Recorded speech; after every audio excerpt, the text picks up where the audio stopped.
Welcome to Global Industries, Life Simplified. Daddy, look how real they are. Our brand new series. The most sophisticated AI on the planet. Daddy, can we get her, please? Think about your family, about Maggie. I'm sorry. This is the world now. What have you done to my heart? Should I prepare dinner? Not the same as Mom. You smiled and my heart so long. Suffering is not productive, Nick. I can help you. It seems to have quite its own design.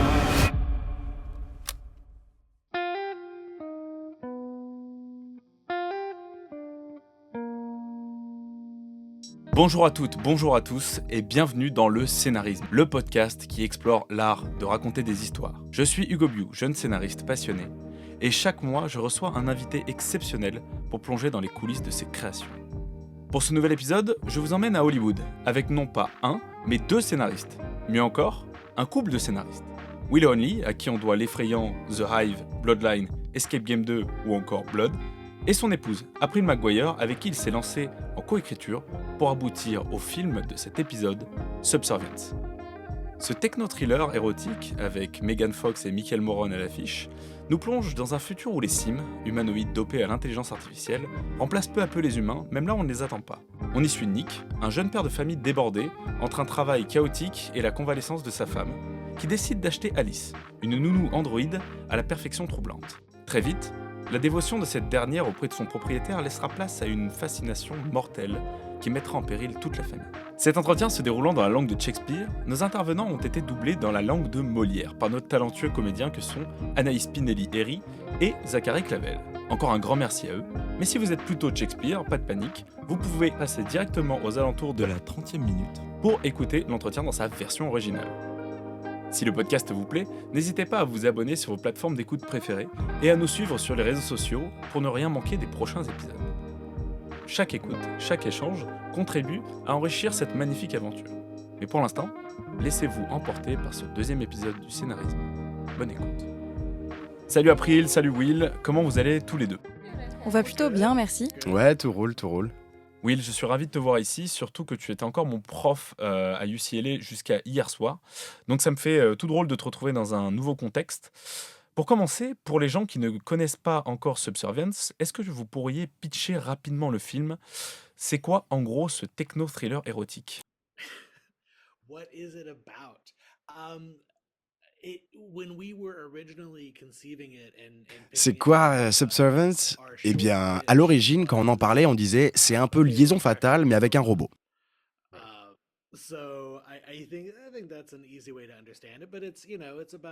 Je trouve que ça donne direct l'idée. En gros, c'est l'histoire d'un homme dont la femme est hospitalisée, elle est gravement malade, et lui galère un peu à gérer la maison et les enfants tout seul.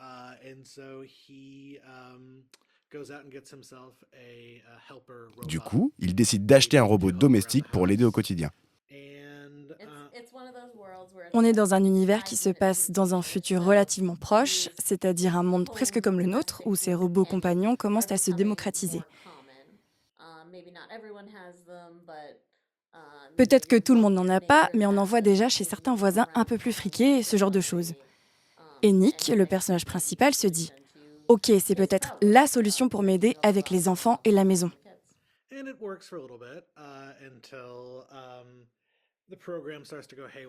Et d'ailleurs, ça marche plutôt bien, jusqu'à ce que le programme commence à dérailler pour de bon. Et là, le robot aidant devient plus un boulet qu'une aide, voire même un danger. Excellent pitch, ça me donne vraiment envie de le revoir. April, Will, vous êtes un couple dans la vie.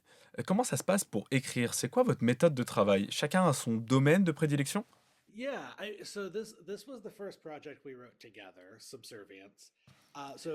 Ouais, alors, Subservience, c'est le tout premier projet qu'on a écrit à deux. On n'avait pas encore de routine d'écriture à l'époque.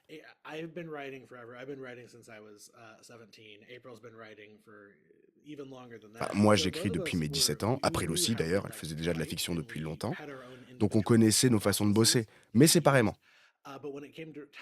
Alors quand on a commencé à plancher sur ce scénario ensemble, on était un peu en mode freestyle. but I was looking for the original outline. En fait, je cherchais récemment notre toute première structure pour Subservience. And we didn't write up a full out like on the computer. We did not do a full outline. Et c'était même pas un It was doc Word, like, it mais was des a bullet bullet points point griffonnés dans un carnet. that we just Did we not do the third act either? No, we probably Sometimes we just don't do the third act. We're like, oh, we'll worry about that's another. Et je crois qu'on n'avait même pas défini le troisième acte, non? right. Ouais, on l'a sûrement passé sous silence.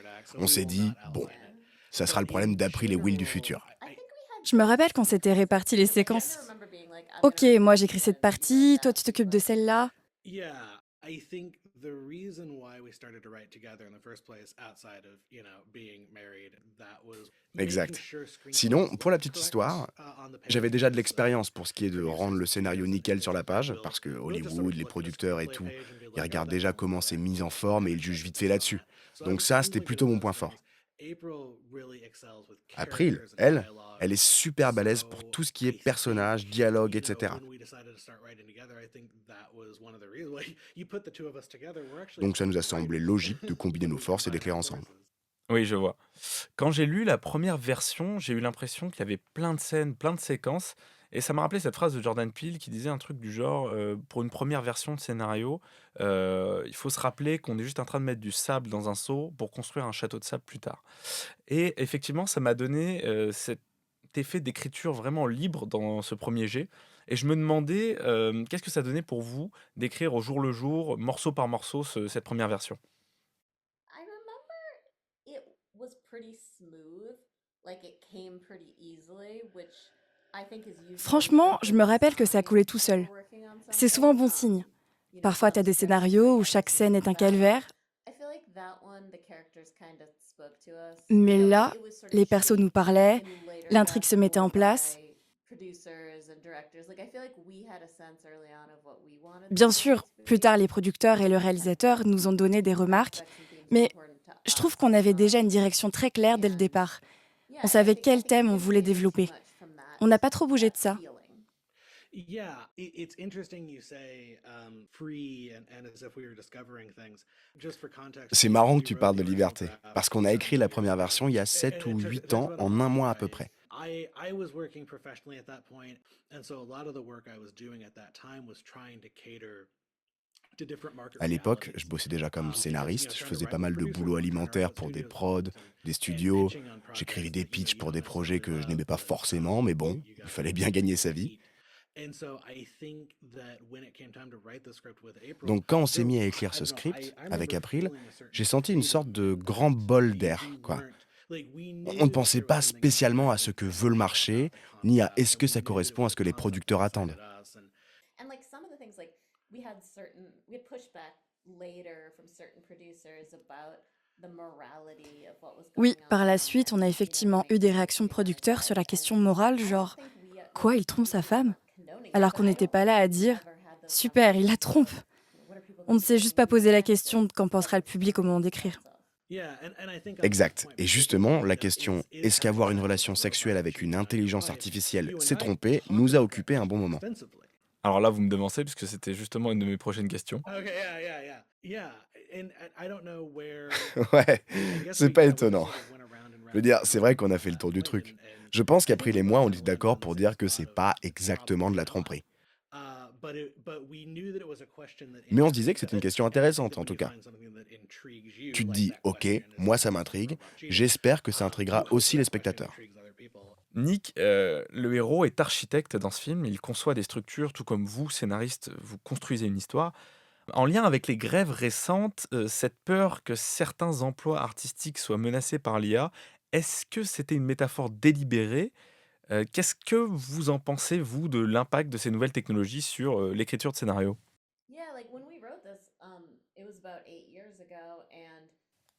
Ben, quand on a écrit Subservience, l'intelligence artificielle ne représentait pas la même menace qu'aujourd'hui. En tout cas, pas dans le domaine artistique. On n'aurait pas pu prévoir que ça prendrait une telle ampleur et que ça menacerait des boulots créatifs comme celui de scénariste.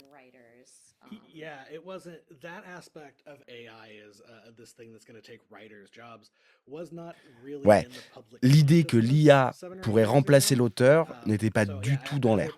Nous, on envisageait un truc plus général, style automatisation dans la société. And sort of social movements we were seeing, like Yeah. these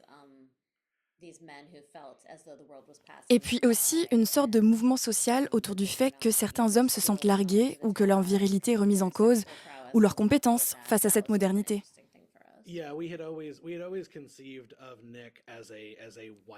Oui, on a toujours vu Nick comme un homme blanc, prolétaire, qui se sent menacé dans son identité par tous ces changements. Ça nous intéressait. Je reviens sur la dimension érotique. Dans le film final, cette dimension est moins prononcée que dans votre première version de scénario. Par exemple, Nick n'a qu'une seule vraie scène de sexe avec l'intelligence artificielle. C'était pour ne pas choquer ou pour ne pas que le public déteste trop Nick.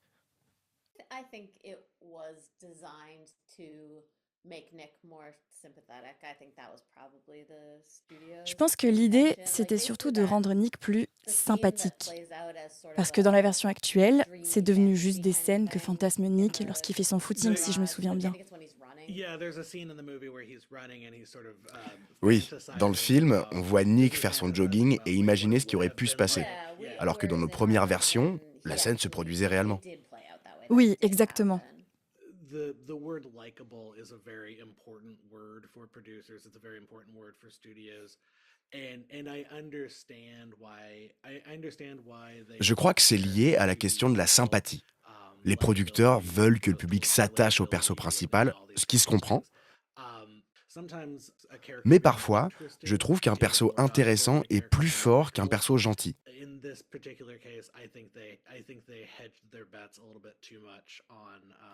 Là, j'ai l'impression qu'ils ont voulu atténuer l'impact, car ça les effrayait peut-être un peu la question « est-ce que c'est trompé ?» Dans le film, la scène explicite est plus soft. Nick a un bandeau sur les yeux, le robot imite la voix de sa femme, etc. etc. C'est un peu un passe-droit.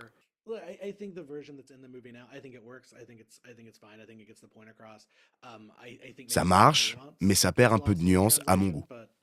Toujours sur cette thématique de la tromperie, dans votre première version, Maggie trompait aussi Nick avec son collègue de travail Jackson, et le bébé, Max, était né de cette relation. Pourquoi avoir supprimé ça ? Alors, c'est pas nous qui avons décidé d'enlever cette partie. Ça nous tenait à cœur d'explorer le mariage dans sa réalité, avec ses failles, ses erreurs.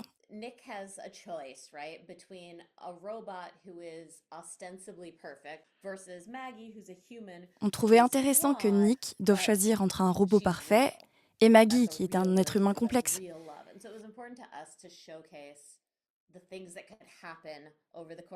Et on voulait montrer qu'un mariage, c'est prendre des décisions pas toujours simples, mais qui ont de la valeur.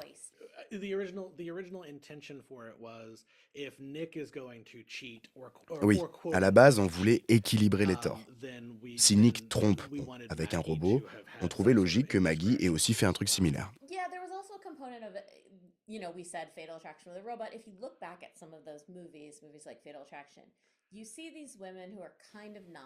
Et puis, on voulait éviter le cliché « l'homme fait n'importe quoi et la femme n'est qu'une victime passive », qu'on voit parfois dans les thrillers érotiques comme Liaison fatale. On voulait que Maggie ait son mot à dire, qu'elle ait ses propres désirs, ses propres doutes.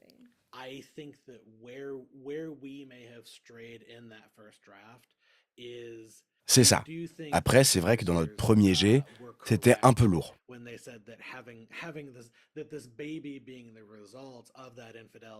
Le bébé qui n'est pas de Nick, lui qui élève l'enfant d'un autre, etc. Les producteurs nous ont fait remarquer que ça détournait trop du cœur de l'histoire. C'est né de l'idée que pour une intelligence artificielle, si le bébé n'est pas celui de Nick, hop, on s'en débarrasse. Mais c'est clair que c'était peut-être un peu trop.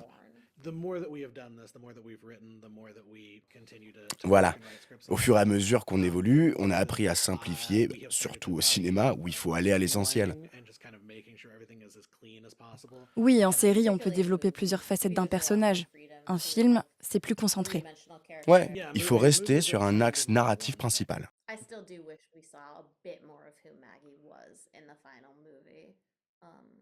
Je regrette un peu qu'on ne voit pas plus Maggie dans la version finale.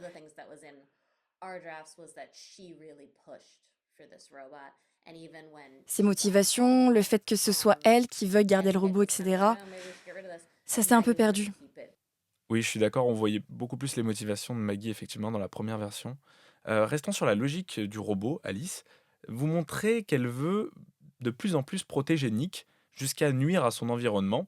Comment est-ce que vous avez réfléchi cette nuance entre servir et surservir?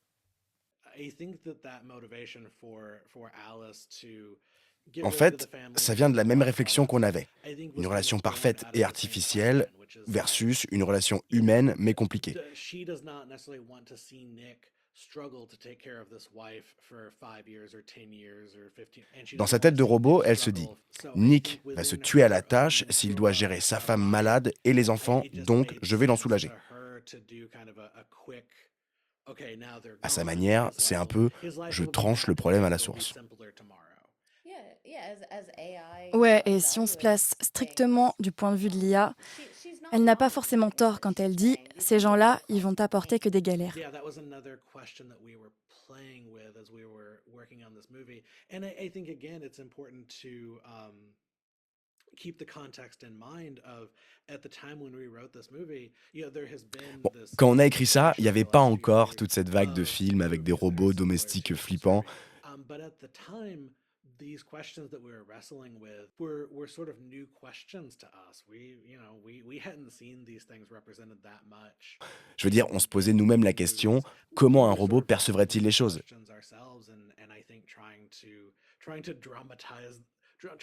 Et on a voulu mettre tout ça dans le scénario.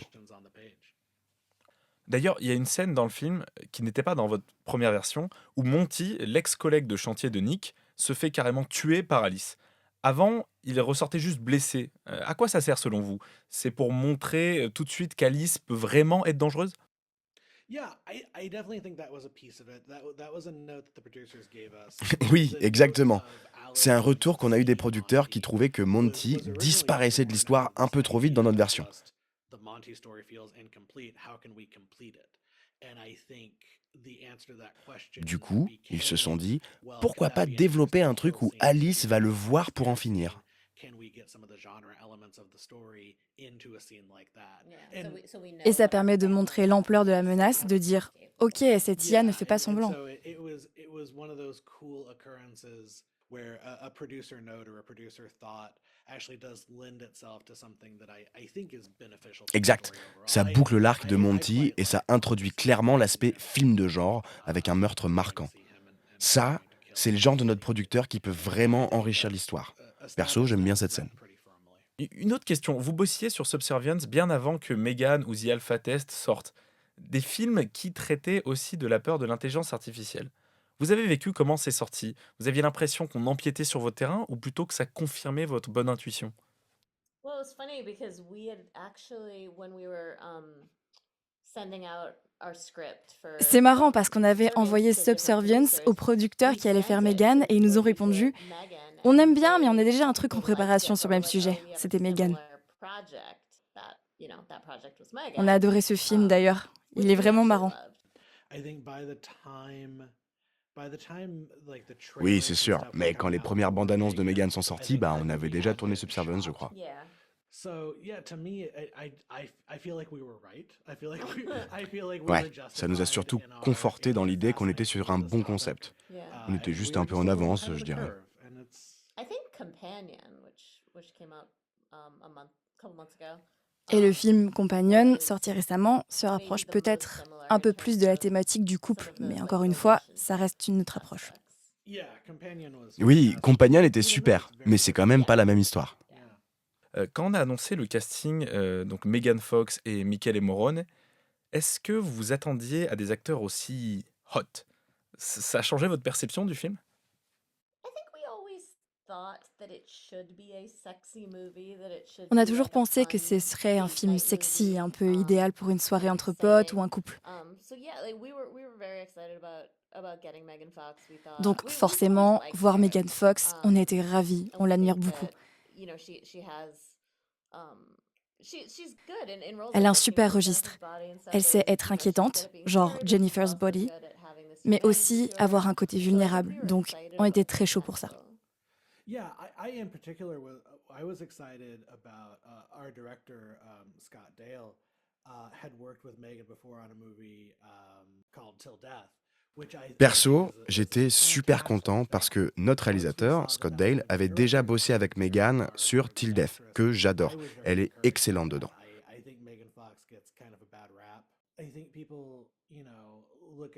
Je sais que parfois, Megan Fox souffre de préjugés parce qu'elle est très belle, et souvent les gens aiment bien détruire ce qui est beau, surtout quand c'est une femme. Mais en vrai, elle peut carrément porter un film.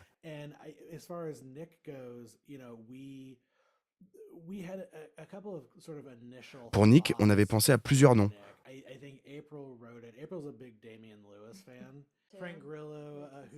April adore Damian Lewis ou encore Patrick Wilson, Frank Grillo, bref, des mecs plutôt charismatiques.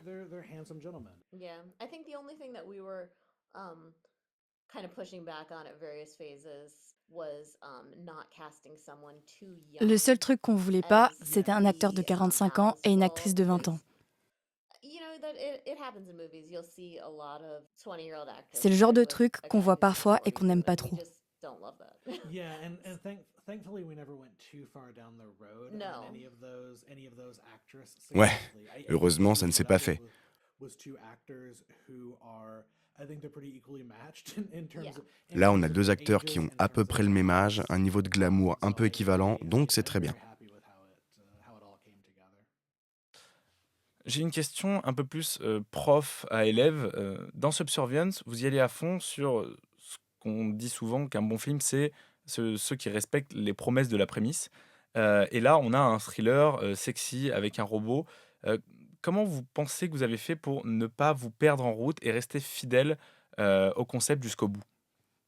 Yeah, I think that's a great question, and it's honestly one of those things that I've developed. Oui, c'est une bonne question. More of an Je understanding dirais que of c'est un truc que j'ai mieux compris au fil des années. the first part of it is just landing on a premise that has enough raw Quand tu material. conçois une histoire, tu te demandes si ton concept a assez de ressources pour tenir la longueur, parce que si c'est trop mince, tu risques de t'épuiser avant la fin. As April said earlier, the writing process just came so easily, and that started with that ideation process. Fatal Attraction with a Robot, go. And I think we were pretty easily able Là, to liaison fatale avec un robot, set pieces on voyait tout de suite qu'il y avait de la matière pour faire plein de scènes fortes, de rebondissements, juste en se demandant c'est quoi cette IA? Comment elle se comporte? C'est quoi le dilemme moral? Est-ce qu'on préfère une relation idyllique mais fausse ou une relation réelle mais chaotique? Ça nous a nourris tout le long.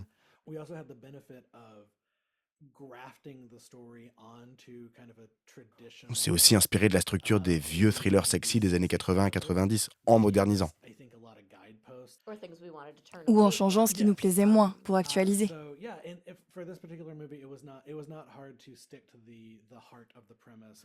But Exact. yeah, Donc pour ce film, ça n'a pas été trop compliqué de rester dans la promesse de base. Mais c'est vrai que c'est un point essentiel, donner au public ce qu'on lui a promis. J'imagine que ça a dû être un film du coup plutôt fun à écrire. Vous avez mis combien de versions pour arriver à la version finale qu'on a sur le film aujourd'hui? Honestly, not that many. Like I think maybe we did one or two before we sent it to Pas our tant que ça, agent. honnêtement. 2 ou 3 versions avant de filer à notre agent. So maybe we Ensuite, did une ou deux de one plus or avec les two différents with the producteurs au fil des producers, but années. Mais dans l'ensemble, pas de grands changements. dramatically different. No, we wrote the first draft in a month. I think we probably spent another 2 or 3 Ouais, weeks. la première version, on l'a écrite en un mois, bon, plus 2-3 semaines de relecture. It went out to producers. We originally had Sam Raimi on to produce. Mais c'est ce draft-là qu'on a envoyé partout, y compris à Sam Raimi, qui a failli produire d'ailleurs, et à d'autres réalisateurs. We've definitely had projects where it's On n'est pas sur un projet où on a fait 15 ou 20 versions, contrairement à d'autres. Yeah, I would say obviously there's sort of Exact, et d'ailleurs, c'est assez peu, comparé à certains trucs où tu fais 30 ou 40 réécritures. Oh, I think it was way Je dirais peut-être 6 ou 8 max, si on compte tout. Ok, dernière petite curiosité. À travers vos différentes moutures de scénario, vous avez eu des idées complètement folles auxquelles vous avez finalement renoncé ou auxquelles on vous a fait renoncer? It's a very good question because Bah, on a déjà eu ce genre de truc sur d'autres projets. Enfin, surtout quand April propose des idées un peu folles. Mais là, je me souviens pas d'une idée trop barrée qu'on aurait écartée, non. Le plus gros changement, je dirais, ça reste toute l'histoire autour de Maggie, du bébé, etc. Ou même l'inverse, des scènes qui n'étaient pas du tout au scénario de base, mais qui se sont retrouvées au final dans le film. Je pense particulièrement à la scène où Megan Fox a une espèce de lampe UV dans la bouche au moment où la jeune fille va se brosser les dents. Ah oui, oui, oui. Non, alors ça vient pas de nous.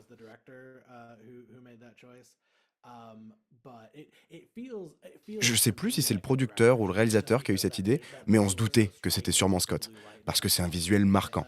Et j'adore la façon dont c'est réutilisé à l'hôpital pour repérer les traces de sang. Enfin, je trouve ça super cool. Parlons de Scott, vous avez bossé main dans la main avec lui, ou bien une fois que vous aviez rendu le script, il a pris le relais et puis ça y est, c'était bon? Yeah, when they chose him, when he came on, we had a couple of Zooms with him and the producers and talked a Alors, lot on a fait about, quelques zooms avec kind of lui et our les producteurs perceptions about it pour and discuter de la vision globale, de ce qu'on avait en tête, de ce que lui voulait accentuer, I think one of his big things was he wanted to add some stuff notamment when la Maggie partie first où got Maggie home from revient de the l'hôpital hospital, et essaie de se kind of reconnecter avec interested ses in enfants. trying to reconnect with this family and this baby who doesn't really Son know her bébé qui ne la anymore. reconnaît plus trop, tout ça. So yeah, we talked a lot about that. Mais après, je But pense I qu'il do think savait he knew assez what he précisément wanted ce qu'il going voulait in. faire. Yeah, which is always so refreshing. Script usually starts with me and April, and we have our vision for what we're trying to do with it. Eventually, we'll bring a producer on board, and then finally Oui, you'll ce bring qui in est the très director, appréciable, and parce que again, the souvent, whole t'écris point un is that script, the t'as des director knows producteurs, this, puis and t'as un réal qui arrive, et tu pries pour qu'ils aient la même vision que vous. and sometimes it is, sometimes it's not. I think by virtue of the fact that he'd already done a movie with Millennium, Parfois oui, parfois non. Bon, là, Scott avait déjà fait Till Death pour Millennium, donc il connaissait les producteurs, les moyens dont il disposait. Ça a été très fluide en it gros. was pretty smooth sailing. On arrive bientôt à la fin de cet entretien très sympathique. J'aurais une dernière question pour vous. C'est quoi la suite? Sur quoi vous bossez? Est-ce que vous bossez encore ensemble? Vous avez déjà des nouveaux projets qui sont en route? Yeah, I think we're stuck together at this point. Oui, on est un peu condamnés à écrire ensemble. Time, we've kind of fallen into this working flow where some Bon, on fait tout à deux depuis Subservience, même si parfois l'un est plus impliqué que l'autre sur certains projets. But in terms of what comes next, I don't know. We sold a werewolf project. Là, on a vendu un projet de loup-garou à Sony qui s'appelle Wolf Night, un peu American Nightmare mais avec des loups-garous. Sort of the purge with werewolves kind of story. So we're hoping that will. Donc on espère que ça va avancer. Pretty soon. Yeah, and then we're probably going out with a few spec scripts soon. We've got Et on a quelques scénarios perso qu'on va bientôt envoyer. Il y en a un d'horreur féministe, un autre plus action, thriller, assez gros calibre. On verra ce qu'il va prendre. Yeah, we'll see. We have a contained horror. Yeah, I think. Oui, on a aussi d'ailleurs un huis clos horrifique. Any would-be screenwriters that are listening, I think one of the things that we've D'ailleurs, c'est le secret de survie en tant que scénariste, toujours avoir plusieurs projets en simultané. We're able to handle a pretty big workload just because it's two of us. But at any given time, we're probably Comme on working est on deux, on peut gérer 4, 5, 6 projets en parallèle, tous à des stades différents. projects sometimes at various stages of either Je veux dire, réécriture, discussion avec notre manager, tentative de casting, etc. Yeah, you kind of have to. C'est ça, sinon c'est dur d'en vivre. Clairement. April, Will, merci énormément d'avoir passé ce moment avec moi. C'était un vrai plaisir et je vous souhaite tout le meilleur pour la suite. Merci beaucoup. Merci de nous avoir invités. Je te souhaite plein de bonnes choses aussi. J'étais ravi de t'avoir comme élève en cours et merci de nous avoir invités sur ce podcast. Merci à tous d'avoir suivi le scénarisme. J'espère que cette conversation hollywoodienne autour de Subservience vous a inspiré et donné les clés pour mieux comprendre l'art de raconter des histoires. Pour ne rien manquer des prochains épisodes, pensez à vous abonner sur votre plateforme d'écoute préférée et à nous suivre sur les réseaux sociaux. Cela aide énormément le podcast à grandir et à toucher un public toujours plus large. On se retrouve le mois prochain. D'ici là, portez-vous bien.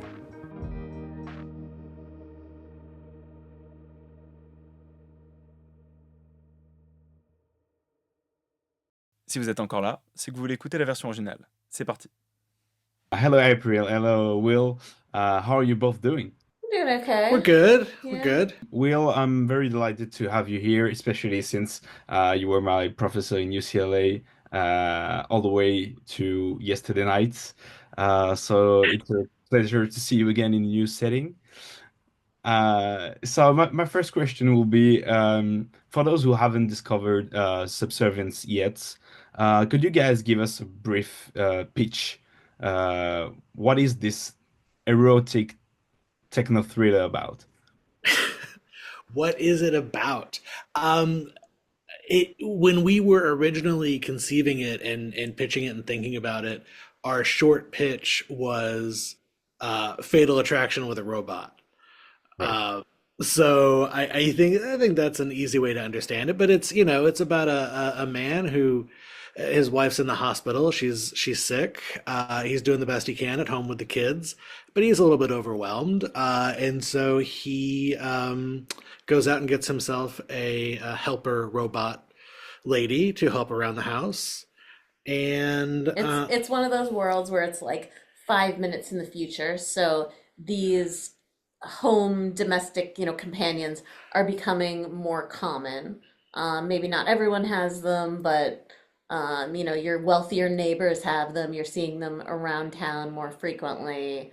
And he thinks this might be the solution to his problems, being overwhelmed, needing help with the house and the kids.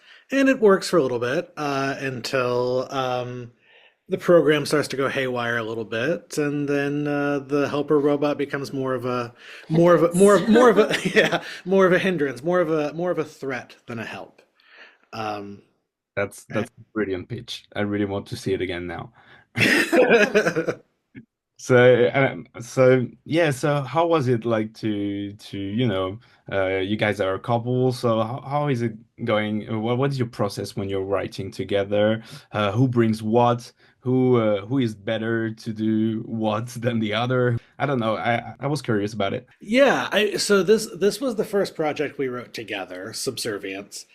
So we had not established our process so much when we did it. We were really.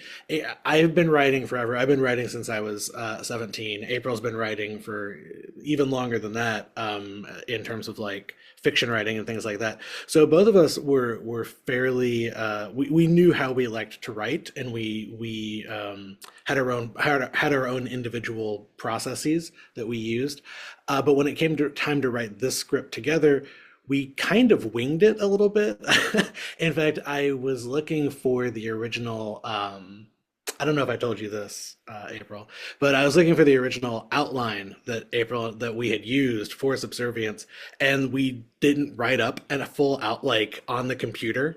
We did not do a full outline. It was bullet points in a notebook that we just. Did we not do the third act either? No, we probably. Sometimes we just don't do the third act. We're like, oh, we'll worry about that's later April and Will's problem. Right. Today, April and Will don't want to do the third act, so we will not outline it. But in general, I think we had sort of sequences, because I kind of Yes. remember being like, I'm going to write this sequence, you write that sequence. Like, Yeah, I think the reason why we started to write together in the first place, outside of, being married, that was making sure screenplays look correct on the page, because producers and studios and things like that will just sort of look at a screenplay page and be like, oh, that doesn't look correct, and they'll kind of judge it based on that. So I'm really good at those things. April really excels with characters and dialogue. So I think, when we decided to start writing together, I think that was one of the reasons. Like, you put the two of us together, we're actually a pretty good writer when we combine our forces. Yeah, I see what you mean. And when I was reading the first version, it occurs to me that not that you guys didn't have an outline. That's not what I'm saying, but there was like a lot of scenes, a lot of sequences, and I remember this sentence from Jordan Peele was like something like when you're writing the first draft, you're just putting sounds into a bucket to build a castle later. And so I really had this feeling, because this first version was so free, and I wanted to know what it was like for you to write it piece by piece. This first version. I remember was pretty smooth. Like it came pretty easily, which I think is usually a good sign when we're working on something. You know, some scripts, it's like every scene is a battle. I feel like that one, the characters kind of spoke to us. And, you know, it was sort of shaped in later drafts more by producers and directors. Like, I feel like we had a sense early on of what we wanted the story to be, and kind of what aspects and themes were important to us. And yeah, I think we didn't waver too much from that feeling. Yeah, I think it's interesting you say sort of free and as if we were discovering things. I think, you know, we, just for context, you know, we wrote the original draft 7-8 years ago, and it took us about a month to write. I was working professionally at that point. April, maybe a little bit less so, working as a professional screenwriter, but there was at that time, even for me, this sort of encroaching worry about what the industry wanted, or trying to fit within a marketplace or something like that. And so a lot of the work I was doing at that time was trying to cater to different market realities, and just, you know, trying to write what producers want, trying to write what studios want, and pitching on projects that, you know, you don't necessarily love, but you gotta eat.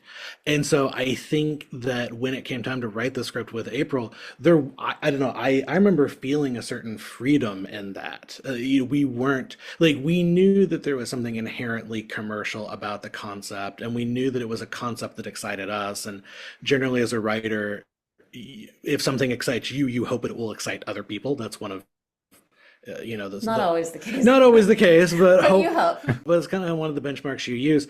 So there were aspects of it that excited us. And like some of the things, like we had pushback later from certain producers about the morality of what was going on, and, you know, the main character cheating on his wife. And I don't think we, like, you know, we weren't condoning that, but I don't think we ever had those conversations about, you know, what are people going to think? Is this going to be, you know, our buyer's going to be hesitant about this because of that? We were kind of just letting the story tell itself. Yeah, and I think on that point particularly, you know, is having sex with a robot cheating on your wife.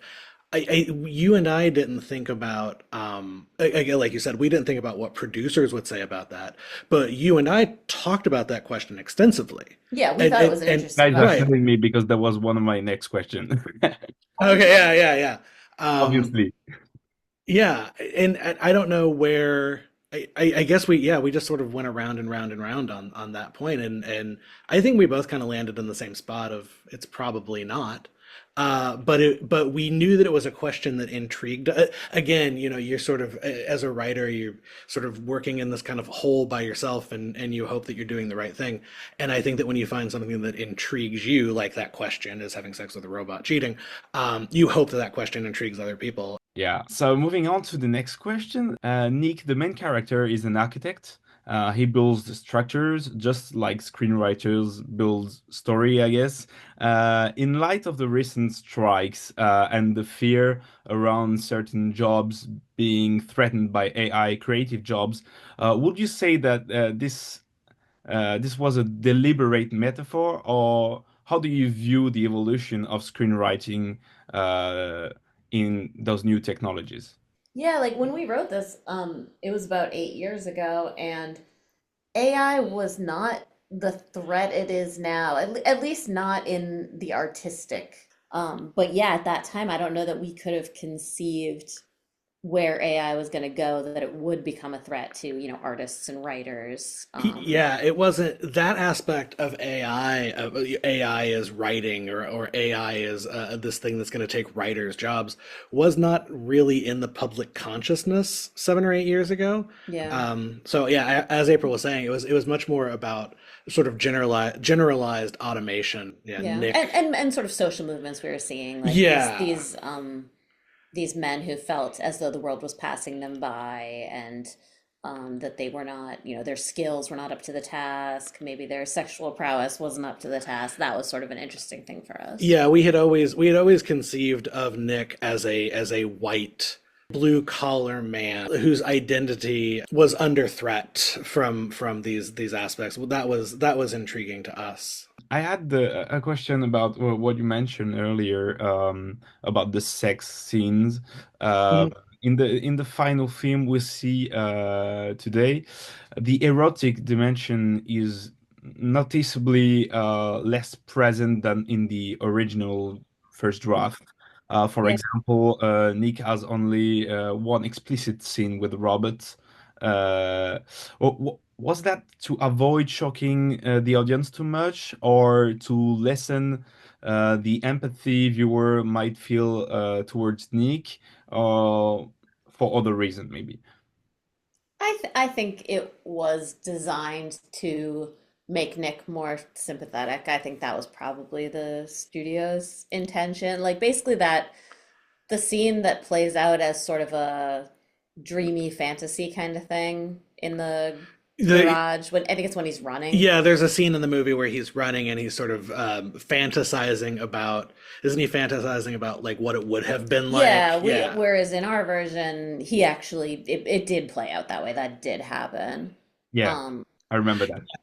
Yeah, I think it was about those sensibilities that we were talking about a second ago. I think that the word likable is a very important word for producers. It's a very important word for studios.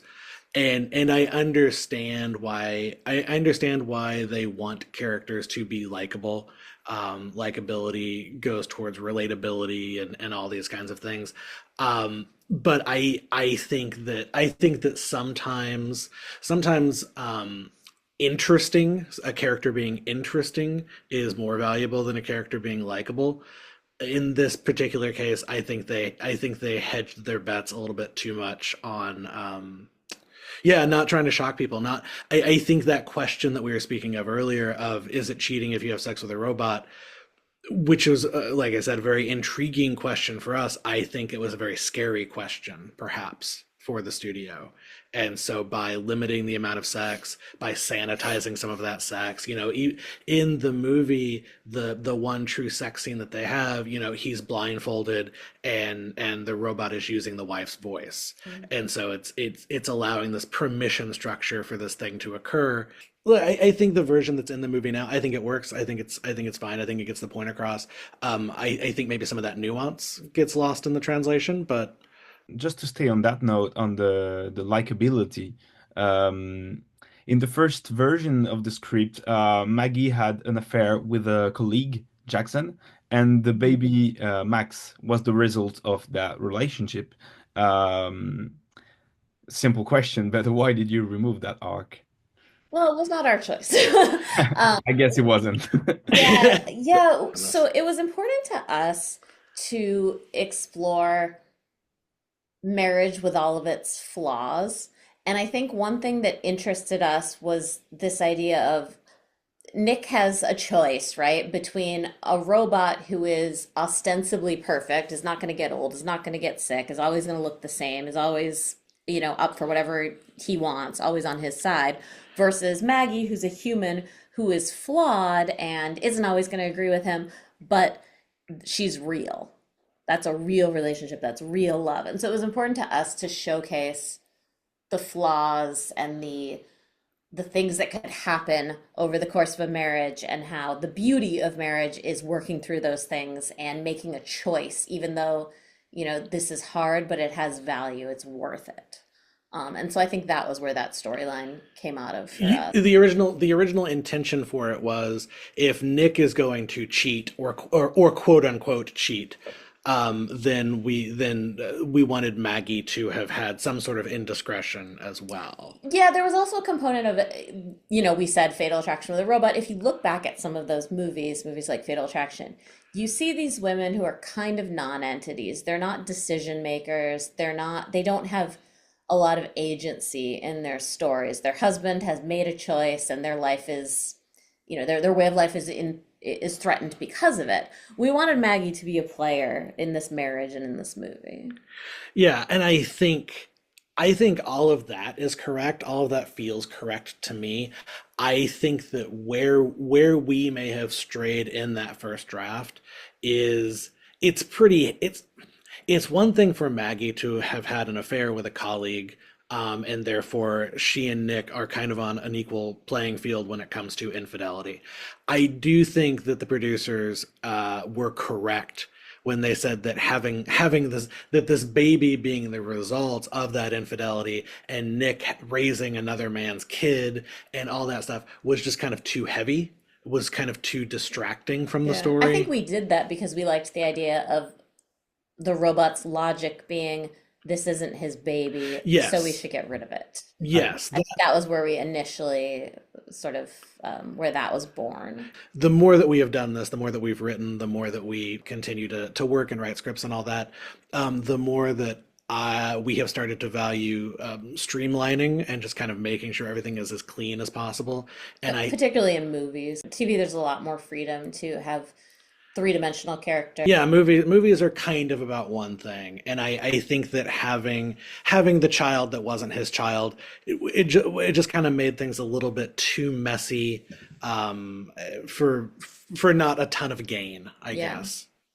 I still do wish we saw a bit more of who Maggie was in the final movie. Because I do think a bit of her motivations got lost. One of the things that was in our drafts was that she really pushed for this robot. And even when she got home, and Nick was kind of like, oh, maybe we should get rid of this, Maggie wanted to keep it. She believed that this robot was like a stabilizing force for her kids and could help them get through whatever happened, and she wanted that for them. And I do wish we understood a little more of her motivations in that regard. Yeah, you're completely right. Like in the first draft, you can clearly see that Maggie has some very personal motivation also. And to stay on the note of I'll say logic, through the AI character, through Alice, you depict someone who gradually becomes willing to do anything to quote unquote protect or please her primary user, even if it harms everyone else.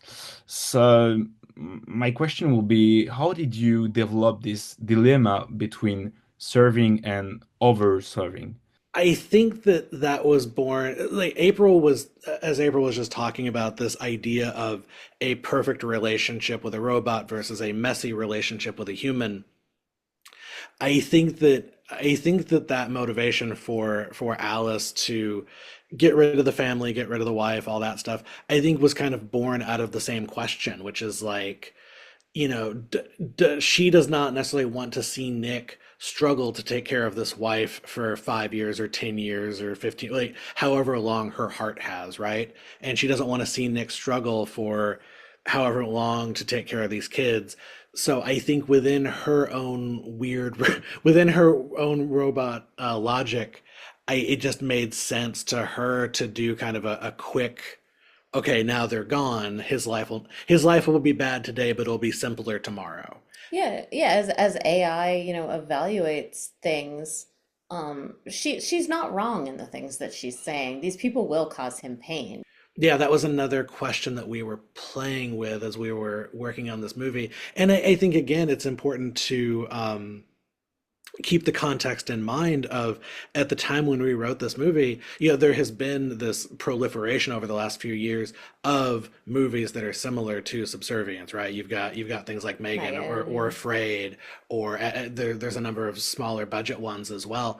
But at the time, these questions that we were wrestling with about, what is Alice thinking? What is she feeling to the extent that she feels? Were sort of new questions to us. We hadn't seen these things represented that much in movies. We were sort of wrestling with these questions ourselves, and I think trying to dramatize the results of our discussions on the page. Right. And just to stay on this note about AI making choice, There is a scene in the movie, and who wasn't on the first draft. It was the scene where Monty, the former coworker of the construction site of Nick, he was not killed by Alice in the first draft, and now he's being killed for blackmailing Nick. Um, I get a feeling of what led you to include that scene, to be fair, but I was about to ask the question, and also was it like an idea for you to show the audience how dangerous Alice could really be? Because we haven't seen it yet. Yeah, I definitely think that was a piece of it. That was a note that the producers gave us in our original script. Nick and Monty have an argument outside the house. Alice injures Monty, and then Monty leaves. And I think as far as we were concerned, that was sort of the end of Monty's story. I don't think we felt compelled to follow Monty beyond that point. But I think the producers felt that it was a little bit incomplete, Monty's story, that he just kind of wandered off, injured, and that was kind of that. And so I think the note of the note of Alice going to see Monty was originally born out of this idea of just the Monty story feels incomplete. How can we complete it? And I think the answer to that question became, well, could that be an interesting kill scene? Could it be an interesting scare scene? Can we get some of the genre elements of the story into a scene like that? Yeah, And so we know what our family is up against, so we know what she's capable of. yeah, and so it was one of those cool occurrences that happens more often than not, honestly, where a producer note or a producer thought actually does lend itself to something that I think is beneficial to the story overall. I quite like the Monty scene in general, of her going to see him and her going to kill him. I think it does establish that threat pretty firmly. Yeah, my next question was something that you guys mentioned earlier, that you were working on Subservience before Megan, or maybe Afraid, came out, which are movies that both explore the fear of surrounding domestic AI. How did you feel about the arrival of works dealing with similar topics? Did you feel they were treading on your turf, or did you confirm your intuition with that? Well, it's funny because we had actually, when we were sending out our script for Subservience to different producers, we sent it to the people who did Megan, and I think they liked it, but were like, oh, we have a similar project, kind of similar territory. So that project was Megan, which we actually love. Yeah, I mean, it's obviously coming at it kind of in a different way, and I think they really found the funny in Megan. But yeah, I mean, I think it's a valid question. I think we're gonna see these, AI infiltrate different aspects of our lives, interacting with children. I think we're already starting to see that. There are stories of kids. I think there was a teenager who was talking to a chatbot that told him to kill his mother because she wouldn't let him play his video game. So yeah, I mean, we're living in this. Yeah, so I think yeah, the sort of the rise of real world AI combined with as we've been talking about, the fictional representations of it. Yeah, I never felt as if the other projects were treading on our territory so much. I think by the time like the trailers and stuff were coming out for Megan, I think our movie had been shot. Yeah. And Afraid came out like a couple weeks before, so it was right around the same time, but it's a very different movie. It's also a very different movie. So yeah, to me, I feel like we were right. I feel like we were justified in our fascination with this topic. Yeah. And we were just a little ahead of the curve. And I think Companion, which came out a couple months ago, was maybe the most similar in terms of some of those like relationship aspects. Yeah, Companion was fantastic, but even then, it's very different from Yeah. our movie. Yeah. Yeah, I haven't seen Companion yet. I really have to watch it. I heard good stuff about it. So yeah, I was curious about another thing about the movie coming out. When the cast was announced, featuring Megan Fox and Michele Morone, did you expect actors who were quite so hot, to say it's like, and did it change your perception of the movie in the end? I think we always thought that it should be a sexy movie, that it should be like a fun date night movie, kind of exciting. So yeah, like we were very excited about getting Megan Fox. We thought we've always liked her. Um, and we think that, she has um she's good in roles like this, like Jennifer's Body and stuff. She's good at being scary, but she's also good at having this humanity to her. So I think we were excited about the potential.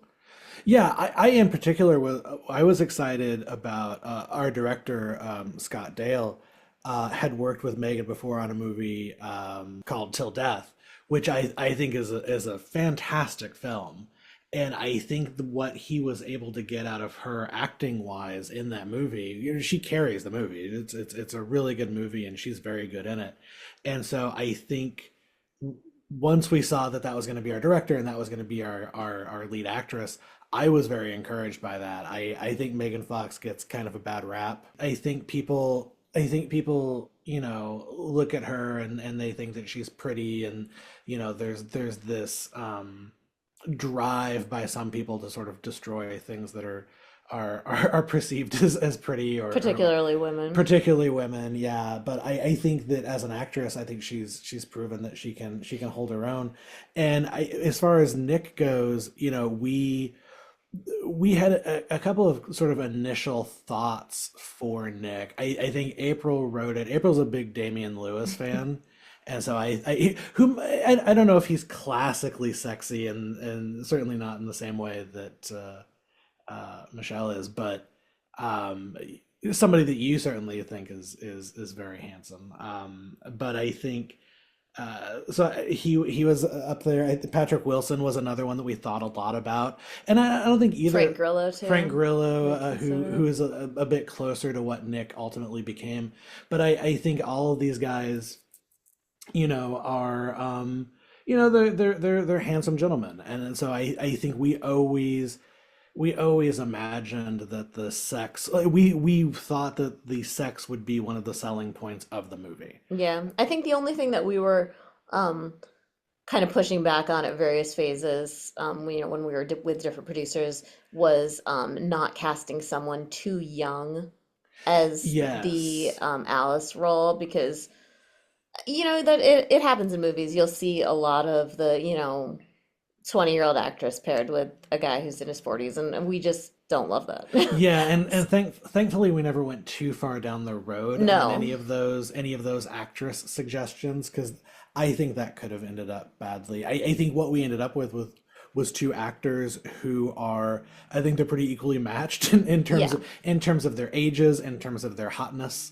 So I'm very happy with how it all came together. Yeah, I see. I see what you mean by that. Yeah, exactly. I also had a question which was more asking an advice to a professor, to a teacher. I say it's in this movie you really dig what people often say, that a film's strength lies in how it will aligns with the promise of the premise, and you seem to have stayed true to that right through Subservience. In your view, how do you stick to that promise without losing your way at some point? Yeah, I think that's a great question, and it's honestly one of those things that I've developed sort of more of an understanding of over the last 10 or 15 years of doing this. It's something April and I talk a lot about when we're developing ideas. And the first part of it, I think that's super important is just landing on a premise that has enough raw material to work with. Because if you've got kind of a thin premise, then you're not gonna be able to service the cool bits of that premise for the full runtime of a movie, right? You're gonna run out of cool story 40, 50, 60 pages into the script. So I think a lot of that work is done prior to even like starting to write the script, which is just in the idea phase. Is there enough gas in this tank to get us the full way through the script? And I think we were fortunate in this project to where we didn't really have to think too much about it. Like as April said earlier, the writing process just came so easily, and that started with that ideation process. It started with that conception process where it's like, okay, here's our concept, fatal attraction with a robot, go. And I think we were pretty easily able to come up with interesting set pieces, interesting twists to the story once we started to dig into those characters and ask those questions that we've been talking about. The questions about what does it mean for robots to be in this world? What does it mean to have sex with a robot in this world? Is that cheating? What does it mean to, would you rather have a fake relationship, a perfect relationship with a fake being, a robot, or would you rather have a complicated, messy relationship with a real person? Once we started thinking about those questions and sort of applying those questions to the world that we had created and to the premise that we had created, it was pretty easy for us to come up with all those cool set pieces and all those cool turns. And I think we also had the benefit of grafting the story onto kind of a traditional 80s, 90s sexy thriller, which gave us, I think, a lot of guideposts and a lot of mile markers for like where the turn should be and things like that. Or things we wanted to turn away from. Yes. To kind of to have a modernizing. Yes, element. exactly. So yeah, and for this particular movie, it was not hard to stick to the heart of the premise or to keep the promise of the movie. Other projects, yeah, it's a little bit harder. There's a little bit more invention that's involved, but yeah, delivering on your promise to the audience is one of my core tenets as a writer, and something that, as I said, April and I sort of talk about a lot when we develop our projects. Right. That must have been a very fun movie to write. I don't know why I say that, but I assume it was. And just on that note, I was thinking that I was just thinking about how many versions did you guys write? How many drafts do you have before we have the final drafts that we see today on Netflix? Honestly, not that many. Like I think maybe we did one or two before we sent it to our agent at the time, and then maybe we did, well, we had a couple different producers over the years, so maybe we did one or two with each of the producers, but it's not dramatically different. No, yeah, as April said, that first draft, we wrote the first draft in a month. I think we probably spent another 2 or 3 weeks cleaning it up, and that draft was the draft that went out to everybody. It went out to producers. We originally had Sam Raimi on to produce, and we did a couple of drafts with him, and we had a different director originally, so we did a couple of drafts with that formulation. Yeah, and then I think we only did one draft with Millennium. Yeah. It was pretty targeted. They had pretty surgical notes that they wanted. So yeah, we've definitely had projects where it's 15, 20 drafts and things are dramatically changing, but I think we knew what the true north was on this one pretty early. Yeah, I would say there obviously there's sort of little tweaks here and there that you might do, but in general, I think we probably did fewer than 15 drafts of this script. Oh, I think it was way less. You think so? Yeah, I think it was maybe like 8. I don't know if it's that low, but it wasn't compared to some of the other projects we've had, where we're literally doing 30, 40 drafts. The creative process of this was much easier. Yeah, oh, wow. When you said 8, I was like, oh wow, that's not very much. That's pretty quick. And yeah, just to say on the same topic, across all those drafts, what was there a really like surprising slash crazy or off the wall element you once envisioned, but ultimately that you decided to cut from your decision or somebody else? It's a very good question because we definitely have those on certain projects where usually April is sort of uncontained in her imaginationing, and so she will throw out off the wall ideas. But did you have any off the wall ideas for this one? Think so. I mean, I think probably the biggest change is the stuff surrounding Maggie's backstory. Yeah, and the child and the affair and those things. That might be actually the opposite. You have this idea of the UV anti-microbes in the mouth of the robot that wasn't in the first draft, which was really funny to see when the kid was brushing her teeth. Yeah, that would credit where credit's due. That was not us. That was, I don't know if it was the producers. I don't know if it was the director who made that choice. But it feels to me like a director choice just because that visual is so striking with the blue light in her mouth. It feels like something Scott probably came up with. But yeah, that's a pretty wild idea that I loved. I love the visual of it, and I love the payoff of it when they're in the hospital and she's using the light to find the blood trail. I thought that I was surprised by that, and I also thought it was very cool.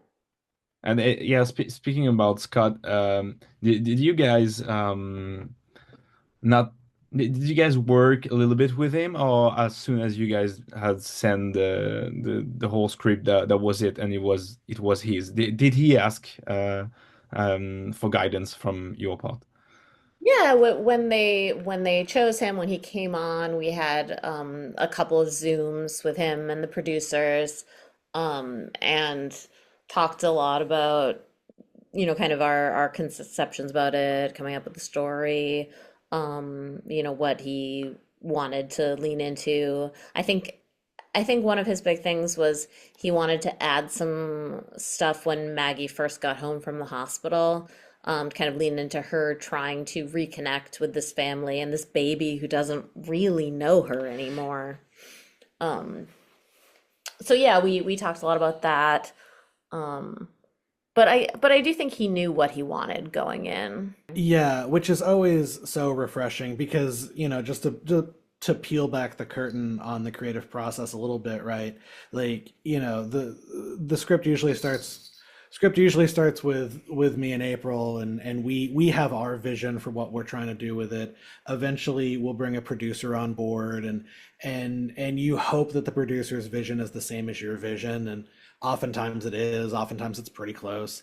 And so you'll work on the draft with the producers a little bit, and then finally you'll bring on the director, and then you hope once again that the director's vision is the same as your guys's, the ones that you've been operating off of. And sometimes it is, sometimes it's not. Sometimes you'll start these director meetings and the directors will have, weird off the wall stuff that they want to do, or they'll want to. And sometimes directors are not as decisive or confident in their choices. And I do think Scott knew what he wanted. He came pretty early on. He knew exactly what he wanted. He knew what the movie could be. I think by virtue of the fact that he'd already done a movie with Millennium, Till Death was also done with the same production company and the same studio. So he'd worked with these producers before. So there was a shorthand with them. He kind of knew what he could accomplish with the resources that he could get from them. So yeah, it was pretty smooth sailing, top to bottom. We're getting close to the end of this very pleasant conversation. I just have one final question, which is pretty simple. What's next for both of you? What's your next move? What's the next project? What's your next idea? Are you gonna work together on this one? Yeah, I think we're stuck together at this point. I think we've been writing together now for 7 or 8 years. I don't think in that time, we've started to we've kind of fallen into this working flow where some projects are more my projects, some projects are more of April's projects, and one of us will take the point, one of us will take lead on it. But we've done everything together since then, more or less. Yeah. A couple of exceptions. But in terms of what comes next, I don't know. We sold a werewolf project to Sony last year called Wolf Night, that is a cool kind of world building, sort of the Purge with werewolves kind of story. So we're hoping that will get off the ground pretty soon. Yeah, and then we're probably going out with a few spec scripts soon. We've got a kind of a feminist horror. We have a kind of high octane action thriller. So yeah, we'll see. We have a contained horror. Yeah, I think, for any would-be screenwriters that are listening, I think one of the things that we've learned is to always be producing, always be creating new material. So at any given time, I mean, there's two of us, so our workload, we're able to handle a pretty big workload just because there's two of us. But at any given time, we're probably working on between 4 and 7 projects sometimes at various stages of either ideation or rewriting or sitting there waiting for the managers to read or trying to attach a director or whatever it is. We usually have a lot of irons in the fire, and I think that's the way to go. Yeah, you kind of have to. Yeah, to make a career out of this. April, Will, thank you very much for stepping by with me today. That was really a pleasure, and I wish you all the best for all those things, incredible things yet to come. Appreciate that. Thanks for having us. Wish you all the best as well. It was such a pleasure to be able to work with you in class, and appreciate the invite on the podcast.